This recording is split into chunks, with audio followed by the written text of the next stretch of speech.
What's up, guys? Just want to drop by, give you a little shop update. It is March 2nd, and it's finally starting to get a little bit warm. It was in the mid to high 40s most of the day today, which me just coming back from the beach last week feels cold, but comparatively to how it's been here the last few months, it's warm. So I've been able to work with the garage door open today and pull the bikes out, get some of them started up for the first time this year. But just super excited, more motivated than I've been in a while.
Then we also have a TTR 125L that needs a lot of work, needs chain and sprockets. I think it needs a top end.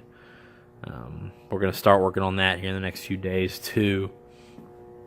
So, and then of course, this 450 is in good shape, but my other 450 needs top end. So there's plenty to do, and before you know it, it'll be so hot in here, you won't even want to be in here.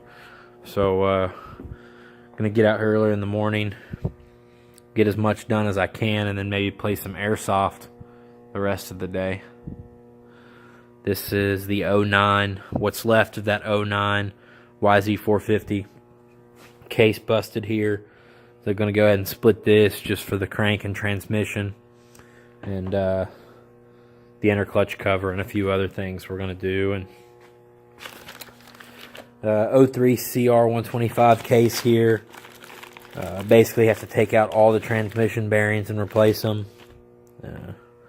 I know, guys, there's a huge list of stuff. I feel like I'm never going to get around to everything, but we will eventually.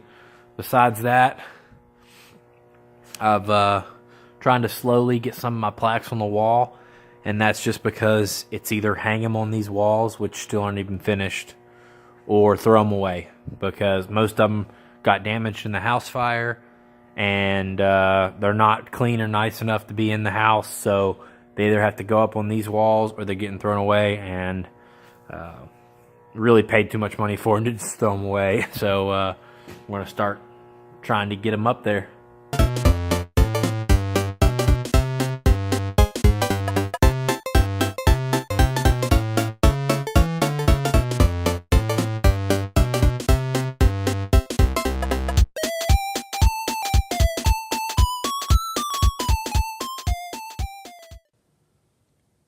Hey guys, now I'm over in the other double bay section of the garages, and this is our stainless Husky Steel Glide toolbox. This is our box we leave over here, and it's normally got mostly standard tools in it, where on the dirt bike side we keep it metric. So as you can see, the thing's pretty grungy, and I'm about to do a full organization and get it all cleaned up.